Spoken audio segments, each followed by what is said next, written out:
Shifting colors.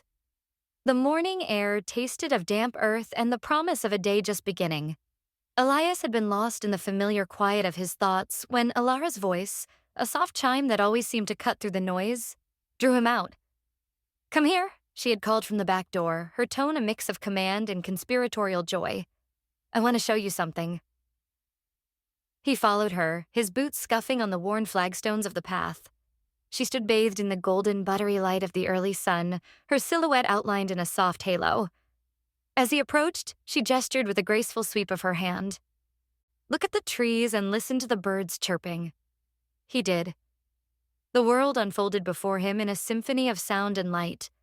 The leaves of the old oak, once a uniform green, were now 100 different shades of ochre and gold, shifting with the gentle, whispery breeze, a zephyr so subtle it felt like a caress. The birds, hidden in the branches, sang a chorus of welcome, their chirps a complex melody of joy and purpose. It was a day of profound beauty, quiet and full of life. But his gaze inevitably drifted back to her. She was right. It was a beautiful morning. But it was not as beautiful as her. The way the sunlight caught her hair, the way her smile, full of a boundless, uncontainable happiness, creased the corners of her eyes.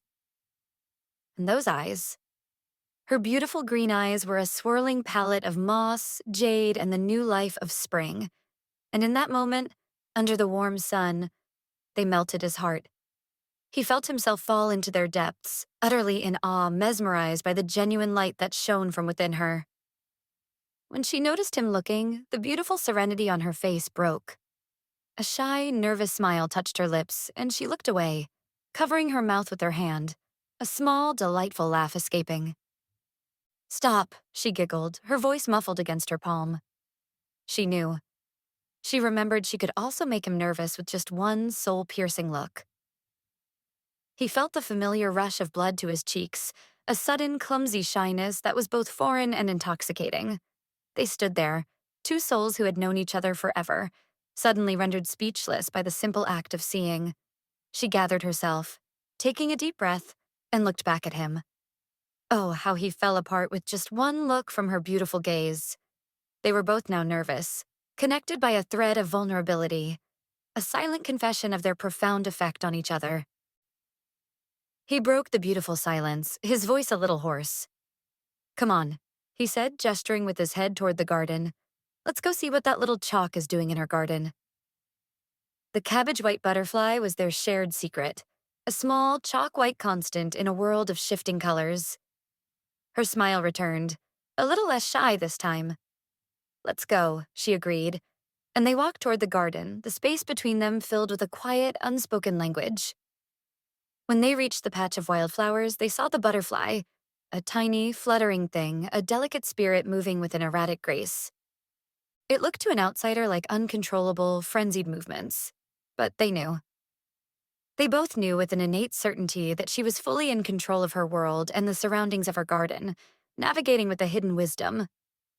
He tried to steal a glimpse of her eyes again, to anchor himself in their beauty, but she was too quick. She noticed her smile deepening, and with a swift, confident motion, she leaned in and stole a kiss. It was quick, a fleeting press of lips, but it was electric, a sudden bolt of light that shifted his entire world on its axis. He reacted on pure instinct. His hands, so often hesitant, went to her waist, grabbing her, pulling her against his back, her laughter a bright, beautiful sound against his neck.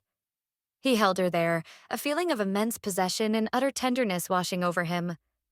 Then, with a gentle movement, he lowered his head and kissed the back of her neck, just below the curve of her hairline. It was a soft, gentle kiss, a silent confession. She breathed in, a sharp intake of air that spoke of surprise, but also of excitement and a complete vulnerability. He felt her body relax, a surrender to the moment, a letting go of all the nervousness and self-consciousness. In that single, shared breath, he felt her heart beating against his back, a wild and beautiful rhythm that matched his own.